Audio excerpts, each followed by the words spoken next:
3 days after the funeral, Alessia sat at the dinner table while her father demanded she sign away everything her grandmother had left her. Matteo did not ask. He never asked.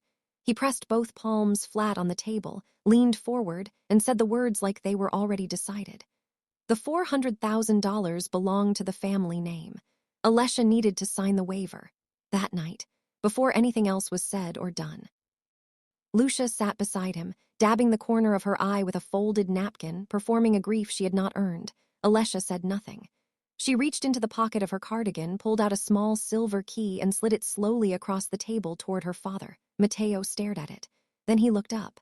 Nonna said if you ever asked for the money, Alessia said quietly, I should give you that. She said you would not like what it unlocks. Room went very still. But before any of that can mean what it means, you need to know who Beatrice Conti was. Because this story is not really about money. It never was. Nonna Beatrice was 71 years old and built like someone who had never once let the world knock her down without standing back up straighter. She came from a small village outside Verona, the daughter of a man who pressed wine from grapes he grew with his own weathered hands. She brought that same stubbornness with her when she came to America at 23, carrying 2 suitcases and a recipe for ribollita that she refused to write down because she said the hands remembered better than paper. She had raised 3 children, buried a husband, survived a property dispute, and once told a contractor who tried to overcharge her that she had receipts going back 14 years and was not afraid to use them. She was the kind of woman who remembered everything and forgave carefully. Alessia was 19 when Beatrice died. For as long as Alessia could remember, Sundays belonged to her grandmother. Every Sunday without exception, no matter what her parents had planned or canceled or rescheduled, she would take the 40-minute drive to the small house on Carver Road, the one with the rosemary bushes along the front walk and the old wooden table in the kitchen that had seen more family meals than anyone could count. Beatrice would make coffee, strong and bitter, and they would sit. Sometimes they talked for hours. Sometimes they just sat together in the kind of quiet that only happens between people who trust each other completely. It was on one of those Sundays, about a year before the end, that Beatrice said something Alessia did not fully understand at the time. If I go before things are settled, the old woman said, not looking up from her coffee, do not argue with them. Do not cry in front of them. Do not explain yourself. Just open the box. Alessia had asked what box. Beatrice had smiled and said, you will know. Cancer came for Beatrice the way it comes for people who never deserved it. Quietly at first, then all at once. By the time the doctors were speaking in the kind of careful, low voices that mean there is nothing left to try, Beatrice had already made her peace. She was not afraid. She was organized. She died on a Thursday morning in March. The light through the hospital window was soft and pale, the kind of light that belongs to early spring, the kind that feels almost apologetic. Alessia was holding her hand. Her parents had arrived 20 minutes later, Lucia already on her phone asking about estate procedures before they had even reached the room. The funeral was handled quickly. The flowers were white. The priest said the right words, and people who had not seen Beatrice in years showed up to say how much they would miss her. Alessia stood through all of it with her hands folded and her jaw set, the way Beatrice had taught her, because grief was private and dignity was permanent. 3 days later, she was sitting at that dinner table with the key in her pocket. The reading of the will had happened that afternoon at the office of a lawyer named Lorenzo Ferro, a man Alessia had never met before, with sharp eyes and a stillness about him that felt deliberate. He read the document with no drama and no pause. Beatrice Conti had left the full sum of $400,000 in a designated trust to her granddaughter, Alessia Conti, to be used exclusively for education and the building of an independent future. Matteo had said nothing in that office. He sat with his arms crossed and a tight expression that was not quite a frown and not quite a smile. Lucia had looked at her own hands. The silence lasted exactly as long as it took to get home. By dinner, the demands had started. The $400,000 was family capital, Matteo said. The family business was bleeding. The name required protecting. Alessia was 19 years old, and what did she need with that kind of money when her parents had sacrificed everything for her? Alessia sat and listened to all of it. She did not raise her voice. She did not cry. She did not try to defend herself or explain or argue because Beatrice had told her not to. She just reached into her pocket and pushed the silver key across the table. Her father stared at it for a long time. He thought Beatrice had left his daughter money. He had no idea that what she had actually left was a trap, built with patience and love and something very close to fury, set years in advance, and he had already, without knowing it, stepped directly into the center of it. The phone went dead on a Monday morning. Alesha picked it up to call her university advisor and found nothing. No signal, no service, no explanation. By noon, she discovered that the tuition payment her father had promised for the spring semester had been quietly reversed. By evening, the keys to the second car, the one she had been using since she turned 17, were gone from the hook by the front door. No note, no conversation, just absence, deliberate and cold, the way a door closing slowly is somehow worse than one slammed shut. Mateo did not need to say anything. The message was already spoken. Alesha sat on the edge of her bed that night with the silver key in her palm. She turned it over once. Then she picked up the landline in the hallway, the one her parents had apparently forgotten about, and dialed the number on the card Lorenzo Ferro had pressed into her hand at the end of the will reading. He answered on the second ring. She told him what had happened. All of it. The demand at the dinner table, the key, the 3 days of silence followed by the cutting off of every resource she had. Her voice was steady. She had learned steady from the best. Ferro listened without interrupting. When she finished, he said, "Come to my office tomorrow morning. Bring the key." She was there by 9. The office was on the 14th floor of a building downtown, all glass and clean lines and the kind of quiet that costs money to maintain. Ferro met her at the door himself. He was not what she had expected the first time. And he was even less so now that she was seeing him up close without her parents in the room. He was calm in a way that felt almost surgical, like someone who had seen every version of this story before and had stopped being surprised by any of it. He poured coffee without asking if she wanted any, set it in front of her, and sat down. Then he explained what Beatrice had actually done. 2 years before she died, the same week she received her diagnosis, Beatrice had come to Ferro's office and told him she needed to build something that would last past her own ability to protect it. She had watched her son for years. She knew exactly what Mateo would do the moment he learned the amount. She was not angry about it, she told Ferro. She was simply prepared. What she had created was not a standard will. It was a trust of behavior, a legal structure built around conditional protections and consequence triggers. The $400,000 was real. The trust was real. But wrapped around it, invisible to anyone who did not know where to look, were layers that activated the moment anyone applied pressure to Alesha. The silver key opened a private deposit box at a bank 3 blocks away. Ferro drove her there himself. Inside the box was a leather-bound ledger. Handwritten, going back 11 years. Beatrice had documented everything, her son's gambling debts, the names of the people he owed money to, the accounts he had moved funds through, the years he had borrowed against the family name and never repaid. Every page was dated. Every entry was specific. It was the kind of record only a woman who had been watching quietly for over a decade could have assembled. Beside the ledger was a USB drive. Ferro did not tell her what was on it. He let her find out herself. Back at his office, he plugged it into a laptop, turned the screen toward her, and pressed play. Beatrice appeared. She was in a hospital bed, propped up against 2 pillows, wearing a pale blue cardigan Alesha recognized immediately because she had given it to her for Christmas 2 years earlier. The room behind her was quiet. The light was the same soft, apologetic light that had been in the room the morning she died. Beatrice looked directly into the camera. She spoke for 11 minutes. Her voice was tired, but her eyes were not.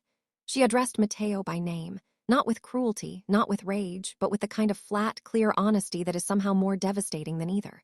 She told him she had known. She had always known. She said she had loved him anyway, because that was what a mother did, but love and trust were not the same thing, and she had learned the difference too slowly and paid for it too long. Then she said the words that made Alesha's throat close. "I did not leave you the money because you already spent your inheritance on vanity. This is for the daughter you tried to break. And if you are watching this, Mateo, it means you tried to take it from her, which means everything else I put in place is already moving." Ferro paused the recording. He told Alesha the rest.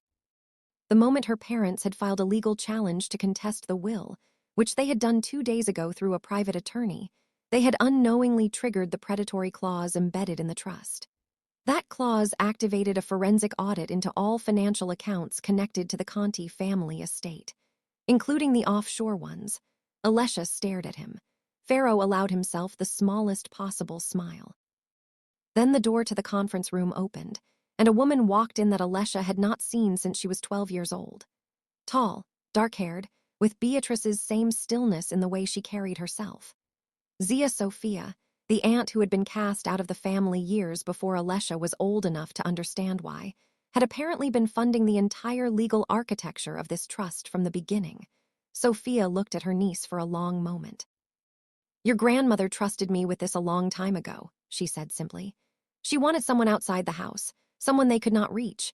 Alesha thought about all those Sunday mornings, the coffee, the quiet, the careful, patient way Beatrice had said, "Just open the box." Nana had not been consoling her on those Sundays. She had been preparing her. Every single visit, every single word had been building toward this room, this moment, this table. Her parents thought they were going after a 19-year-old girl with no resources and nowhere to turn. They were actually going after a dead woman who had been 3 steps ahead of them the entire time.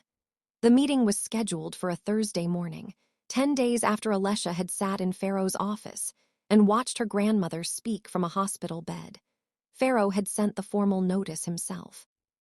One letter to Matteo, one to Lucia, one to their attorney, a man named Gerald Hatch who worked out of a strip mall office and had apparently agreed to file the will contest for a flat fee and no questions. The letter requested their presence at Pharaoh's downtown office at 9 in the morning for what it described, in precise legal language, as a resolution conference regarding the estate of Beatrice Conti. Matteo arrived 5 minutes early. He came in wearing his good blazer, the charcoal one he saved for occasions where he needed to appear like a man who had never made a bad decision in his life. Lucia was beside him, composed and powdered. Hatch carried a briefcase that looked newer than his shoes. They sat on one side of the long conference table. Alesha and Sophia sat on the other. Pharaoh stood at the head. Matteo glanced at his daughter once, briefly, the way a person looks at something they have already decided not to feel bad about. Then he looked away and folded his hands on the table, and there was something almost relaxed in the way he sat, like a man who believed the outcome of the next hour was already settled. And in a way, it was. Just not the way he thought. 3 days earlier, Matteo had shown up at the house while Alesha was alone. He had not raised his voice. He had been calm, almost gentle, which was somehow more frightening than the fist on the table. He had placed a single sheet of paper in front of her and told her that signing it voluntarily before the court date would make things easier for everyone. He said the word family 4 times in 5 minutes. He said Nana would have wanted peace. He said Alesha was young and did not understand what was at stake. She had signed it. Her hand was not steady when she did. She had called Pharaoh that same night. Pharaoh had listened, asked her 2 questions, then told her to come in the next morning. When she arrived, he was already at his desk with the signed document in front of him. He looked at it for a moment, then set it aside in a folder marked, in handwriting so even it looked printed, reversion file. He explained the clause quietly. The way a person explains something that has always been true and is only now becoming visible. Any signature obtained through financial coercion, isolation, or undue influence, as legally defined and documented through the prior 10 days of recorded conduct, was automatically void under the terms of the trust. Furthermore, the act of applying that pressure, combined with the existing legal challenge, met the full threshold for the clause Beatrice had spent 2 years building into the document. The reversion clause transferred the deed of the family villa to Alesha, effective upon verification. Now Pharaoh opened the folder on the conference table, removed a single sheet of paper, and slid it across to Gerald Hatch. Hatch read it. His face did not change, but something behind his eyes did. He read it a second time. Then he set it down very carefully, the way a person sets down something they want no further association with. Matteo leaned over and read it himself. The room held its breath. Then Pharaoh reached for the laptop at the corner of the table and turned the screen so that it faced the full length of the room. He pressed play without announcing what it was. Beatrice appeared. The pale blue cardigan. The hospital light. The eyes that were tired in the body but not in themselves. Matteo went completely still the moment he saw her face. Lucia made a small sound and pressed her hand to her mouth. Beatrice spoke for 11 minutes. Every word landed the same way it had landed the first time Alesha heard them, except that now they were filling a glass-walled room with other people in it, and there was nowhere for anyone to look except at the screen. When Beatrice said his name, Mateo flinched. Not much, but enough. When she said the words, "This is for the daughter you tried to break," Lucia turned her face toward the window. Her shoulders moved once. Gerald Hatch closed his briefcase quietly, like a man who had already decided this was not his problem anymore. Mateo said nothing when the recording ended. He did not look at Alesha. He looked at the table in front of him, at his own hands, at the grain of the wood, at nothing in particular. Whatever he had walked into that room believing about himself, about the story he had been telling, it was no longer fully available to him. Pharaoh concluded the meeting in 4 sentences. The will contest was withdrawn, the reversion clause was in effect, the villa deed transfer would be processed within 30 days, and the forensic audit, now independently underway, was outside the scope of anything the meeting could address. Hatch stood, shook no one's hand. Left, Lucia followed without speaking. Mateo stood last. He picked up his good blazer from the back of the chair. He was almost at the door when he stopped, just for a moment with his back still turned. He did not say anything. Then he walked out. The room was quiet. Alesha sat with her hands in her lap and breathed. Sophia reached across the table and covered Alesha's hand with her own, just briefly, the way Beatrice used to do on Sunday mornings when words were not necessary. In the months that followed, Alesha completed her degree. She moved out of the house on the day the deed transferred into her name. She did not fight over furniture or dishes or anything else. She took her grandmother's recipe for ribollita, written in Beatrice's hand on the back of an old envelope, and she left everything else behind. The villa was renovated slowly, over nearly a year, with care given to every room. The old dining space became a studio. The back garden became an outdoor classroom. By the following spring, the building opened as a community art school, free to anyone under 18, funded entirely by the trust. It had been Beatrice's dream. She had mentioned it on Sundays, quietly, the way she mentioned most things that mattered. She never got to see it, but she had planned for it anyway. Nana Beatrice never raised her voice at anyone. Not once, not ever, not in all the years anyone who loved her could remember. She did not have to, she planned.